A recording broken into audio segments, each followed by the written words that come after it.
نبی بھی انسان ہے، بشر. ہم ان کو کیا مانتے؟ کوئی ہمیں تردد نہیں، ہم کیا مانتے؟ بولو کیا مانتے؟ مگر اپنی طرح یہ فرق ہے، کیونکہ وہ اشارہ کرے تو سورج آ جائے پلٹ جائے. اچھا اپنا تھوک ایسا ہے، اپنا بھی تھوک ہی نکلتا ہے نا، منہ سے کیا نکلتا ہے؟ حضور کے مبارک دہن مبارک سے بھی جو ہے وہ تھوک ہی نکلتا تھا، لیکن ہم اس کو ادب سے لعاب مبارک کہتے ہیں. سمجھانے کے لیے تھوک کہہ دے، لیکن اس کو کیا کہتے ہیں؟ لیکن اب ایک بات ہے، ہمارے یہاں لکھا ہوتا ہے تھوکنا منع ہے. کیوں پر منع ہوتا ہے؟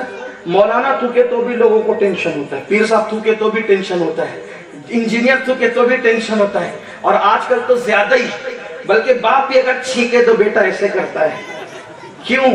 اس لیے کہ کورونا کا معاملہ چل رہا ہے، تھوک نکلے گا تو کہیں جراثیم میرے پاس نہ آ جائے. یہ میرا آپ کا تھوک ہے، بیٹا بھی منہ چلا رہا ہے، مرید بھی، شاگرد بھی، میرے نبی کا لعاب مبارک.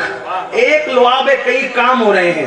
سوکھے کنویں میں ڈالا تو کنواں پانی سے بھر گیا، کھارے کنویں میں ڈالا تو میٹھا ہو گیا، قتادہ کی آنکھ میں لگایا تو آپریشن ہو گیا، حضرت مولا علی کی آنکھ میں لگایا تو آنسو میں چشم دور ہو گئی، اور کسی پہ غصے میں تھوک دیا تو اس کا قتل بھی ہو گیا.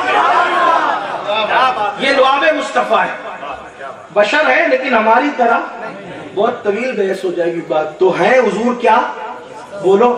تب بات تو جو بشر ہو وہ لامکان تک کیسے جا سکتا ہے؟ جو بشر ہو لامکان تک، یہی بات ہے. تو کسی نے کہا نہیں وہ نور ہے. کیا کہا؟ نور ہے. تو کہا اگر صرف نور ہے تو ایک نور تو وہ بھی جو ہے نا سدرہ پر موجود ہے، اور وہ کہتا ہے کہ اگر میں بال برابر بھی آگے بڑھوں گا تو جل جاؤں گا باری تعالیٰ کی تجلی سے. جبریل علیہ السلام نور ہے کہ نہیں ہے؟ بولو. تو بشر تو جا نہیں سکتا آسمانوں پہ لامکان پہ، تو نور بھی تو نہیں جا سکتا جو مخلوق نور ہو. جا سکتا ہے؟ بولو بھائی. اور واجب الوجود تو ایک ہی ذات ہے نا. اسی لیے تو مسئلہ آ گیا، ممکن میں یہ قدرت کہاں، واجب میں ابدیت کہاں. حیران ہوں، یہ بھی ہے خطا، یہ بھی نہیں وہ بھی ہے، اس یہ بھی نہیں وہ بھی نہیں پر بھی کوئی بات کرے. لیکن اس کا مسئلہ بھی حل کیا. کہتے ہیں حق یہ کہ ہے عبد الہ اور عالم ان کا کہ شاہ، برزخ ہے وہ سر خدا، یہ بھی نہیں وہ بھی نہیں. یہ ایسا تصور بیان کرتے ہیں.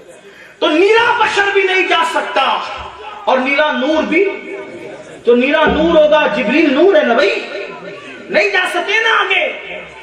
تو حضور کیا ہے پھر؟ حضور کیا ہے؟ بشر نہیں جا سکتا، نور بھی، جبریل جیسا نور بھی، وہ مخلوق ہے، نہیں جا سکے، آگے بڑھیں گے تو جل جائیں گے. اس کو حل کون کر رہا ہے؟ دیکھو 14ویں صدی کا مجدد کی شان سے حل کرتا ہے. کوئی اس کی تشریح کرے تو اس کا احسان ہوگا ہم پر. وہ کہتے ہیں گیا کون؟ اللہ سے ملنے گیا کون؟ یہ تصوف ہے ان کا، یہ تصوف کی بات کرتے ہیں. وہ ایک مقام پہ کہتے ہیں بندہ ملنے کو قریب حضرت قادر گیا، بندہ ملنے کو قریب حضرت قادر گیا، لمحے باطن میں گمنے جلوے ظاہر گیا. ایسے تصوف کی وہ بات کرتے ہیں. لیکن اس سے بڑی بات تصوف کی، لامکان تک اللہ سے ملنے کون گیا؟ نیرا بشر گیا کہ نیرا نور گیا. تو بتا رہے بشریت بھی ان کی صفت ہے، نورانیت بھی ان کی صفت ہے، لیکن حقیقت کچھ اور ہے. اور حقیقت کیا ہے یہ جبریل کو بھی نہیں معلوم. حقیقت کیا ہے یہ ابو بکر صدیق کو بھی نہیں معلوم، کیونکہ اللہ کے رسول نے فرمایا یا ابی بکر لم یعرفنی حقیقتا غیر ربی، اے ابو بکر میری حقیقت کو میرے رب کے سوا کوئی نہیں جانتا. پتا چلا ان کی حقیقت کو نور کہوں تو کس منہ سے کہوں، ان کی حقیقت کو بشر کہوں تو کس منہ سے کہوں. جب صدیق نہیں جانتے جو پوری امت کے امام تھے، افضل البشر بعد الانبیاء بالتحقیق سیدنا ابو بکر صدیق، جب وہ نہیں جانتے، جب سید الملائکہ جبریل نہیں جانتے، تو کون کیسے جان سکتا ہے کہ ان کی حقیقت کیا ہے؟ تو پھر اللہ تک گیا کون؟ تو دیکھو اس مسئلے کو حل کرتے ہوئے کیسے کہتے ہیں وہی ہے اول، وہی ہے آخر، توجہ, وہی ہے اول, وہی ہے آخر, وہی ہے ظاہر, وہی ہے باطن, اسی کے جلوے, اسی کے جلوے, اسی کے جلوے, اسی سے ملنے, اسی سے اس کی طرف کے. سبحان اللہ سبحان اللہ. اللہ سے ملنے کون گیا؟ اسی کے جلوے, اسی سے ملنے. جو میں نے تقریر شروع کی تھی وہ یہی کہا تھا نا, مقال العرف سے.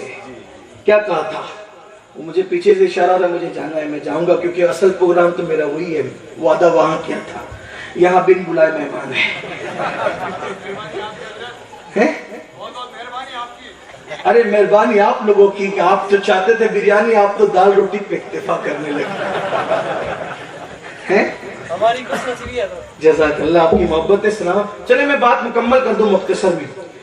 مقال العرفہ میں اعلیٰ حضرت نے لکھا کہ حضرت بایزید بستامی آسمان کی طرح رک کر کے خون کے آنسو رو رہے تھے. مرید نے پوچھا حضور آپ کیوں رو رہے ہیں؟ تو کہا بیٹا میں دو قدم میں عرش پہ گیا تھا, تو میں نے عرش کو ایسے بے چین پایا. بے چین کس کو پایا؟ عرش کو. ایسے بے چین پایا جیسے پیاسا بھیڑیا پانی کی پیاس کی وجہ سے جنگل میں بے چین اور بے قرار رہتا ہے. بے چین کون تھا؟ بے چین کون تھا؟ عرش اعظم بے چین تھا. کس کے لیے؟ کیسے بے چین تھا؟ جیسے پیاسا بھیڑیا پانی کے لیے بے چین لیتے جنگل میں, ویسے عرش بے چین تھا. بایزید کہتے ہیں میں نے عرش سے پوچھا کس کے لیے بے چین ہے, کیوں تو بے چین ہے اور کس کے لیے بے چین؟ تو عرش کہتا ہے اللہ کو ڈھونڈ رہا ہوں. کس کو ڈھونڈ رہا ہوں؟ اللہ کی تلاش میں, اللہ کو پانا چاہتا ہوں. تو بایزید کہتے ہیں ہمیں تو پتہ بتایا گیا الرحمن علی العرش استوا, کہ رحمان نے عرش پہ استوا کیا جیسا کہ اس کی شان ہے, اور ہم وہی پتہ سن کر تو یہاں آئے اور تمہیں بھی بے چین پاتے ہیں. تو بایزید کہتے ہیں کیا کروں؟ عرش نے کہا کیا کروں؟ ایک سرد آہ کھینچی. کس نے؟ کس نے؟